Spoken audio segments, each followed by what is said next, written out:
Elvis Fest started in his hometown of Tupelo in 1998, coincidentally, the same year that I graduated high school. So it's a 4-day festival, big deal at the local arena. All right, I'm backstage and I have the chance to interview a real, not an Elvis impersonator, that's not the most flattering term, but an ETA, which stands for Elvis tribute artist, not estimated time of arrival. Okay, perfect. So your name is Cody. You are one of the people performing here today. I could see the way you strategically let them grow in. I could see your nice jet black hair. Just got it dyed. You just got it dyed. Just got it I dyed. wasn't going to ask that, but I'm glad you said that. Okay, so I am fascinated by this. I've never been to Tupelo before. First time attending an Elvis festival. How did you get it? How does one become an ETA? Well, first off, welcome to Tupelo, brother, and welcome home. First off, because you never not feel like you're home here. I turn the GPS off when I go into the city limits. But I first got started becoming an ETA when I was only 2 years old. Very little baby. My grandmother turned on a movie called Follow That Dream on what I called the big box. It was a box TV. The buttons were broken on it, and it was actually filmed about 30 minutes away from my hometown. And I saw Elvis, and I was just like, I was absolutely mesmerized by him. And I was like, oh my gosh, who is this guy? He has $1 million smile. He's singing. It's the epitome of Elvis meets the Beverly Hillbillies in this Elvis movie, and he always gets the girl. And then I saw him in the white Aloha jumpsuit with the eagle on it, and he had a cape, and I was like, Grandma, that is my superhero. And she was like, yeah, he has a cape. You're superhero. And I got professionally trained when I was 4 years old. It was never a like a show moms type thing. My family was always very supportive on what I wanted to do, whether I wanted to be a wrestler, I wanted to be Batman or whatever. But other kids were wanting to be, you know, the superheroes, and what I wanted to be Elvis. So they were always very supportive, and I mean, it just gradually built from there. Um, yeah. Well, if you chose wrestler, I suppose you could have played the Honky Tonk Man's son on The honky WWE. tonk man son. I was a really big fan of Rey Mysterio because I'm a little short, so I was like luchador style. So I was a big fan of the luchador style. Okay, so what is your hometown? My hometown is Ocala, Florida. That's centrally located in Florida, literally the center of the state. We are 4 hours up and 4 hours down. So born and raised there. Okay, that's the equestrian capital of Florida. Yes, it is. We just got the World Equestrian Center there. Classic Miles there. All the Kentucky Derby horses go down there to train for that big race up in Kentucky.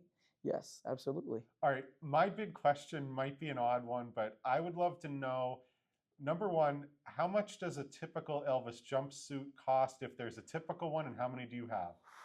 Man.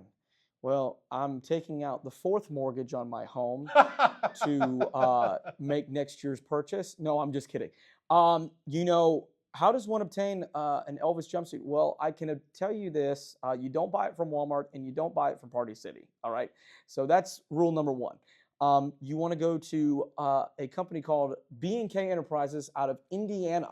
They have some of the original team that actually worked on Elvis's costumes back in the day, and they have access to the original designs and stuff like that. And they've improved those designs as the years have gone on.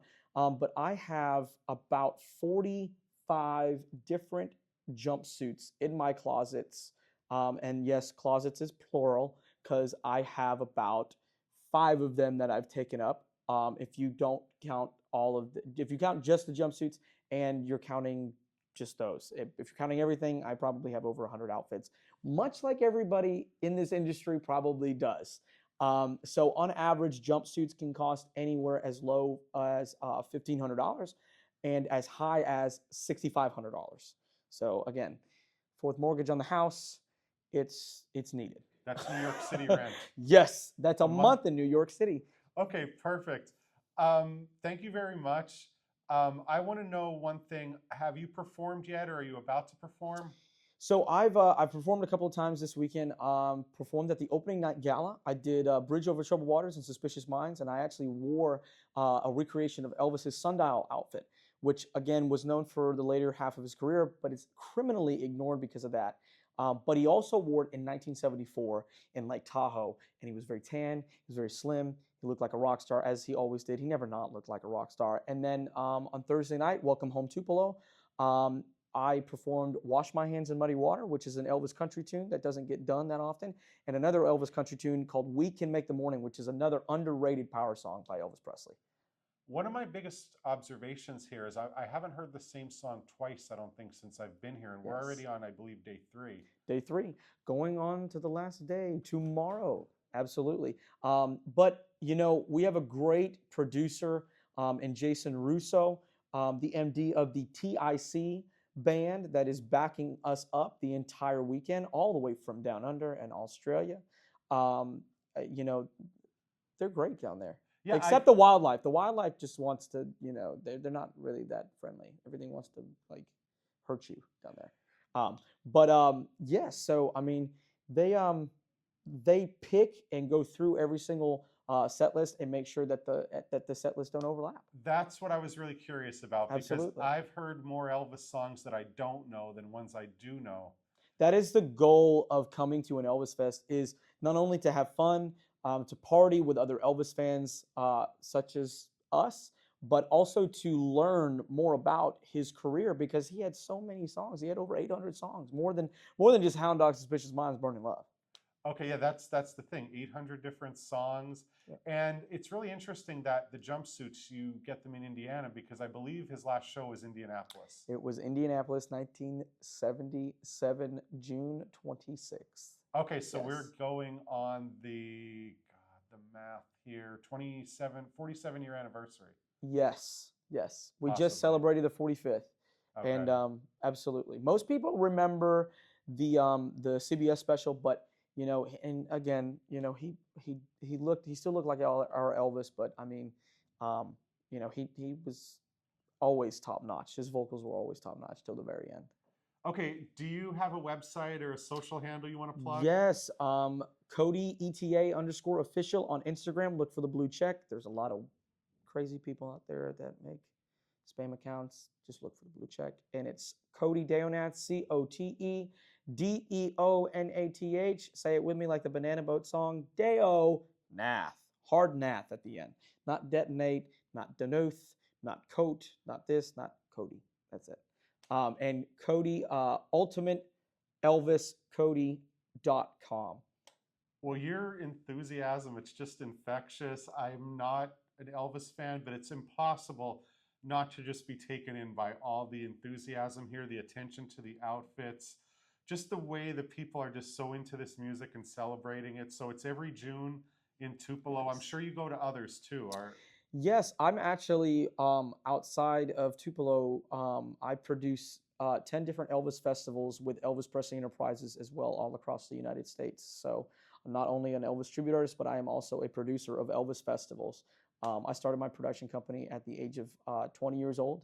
I produced my first show. Didn't know what I was doing, but we took off, and I am now also licensed and endorsed by Graceland.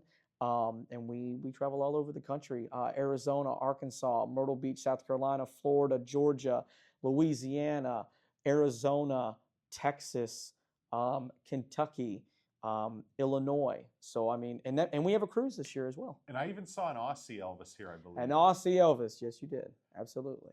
All right, well, thank you very much. Every June, Elvis Fest, Tupelo, place of his birth. Thank you very much for watching. If you like this video, please subscribe. I got more trips coming up soon. I got Rock Springs, Wyoming. I also have Orlando, Florida, Ellicott City, Maryland, heading out to Portland, Oregon. I hope you get to come to Tupelo so Tupelo can welcome you home. And I look forward to sharing more videos with you soon. We'll see you next time. Thank you. Thank you very much.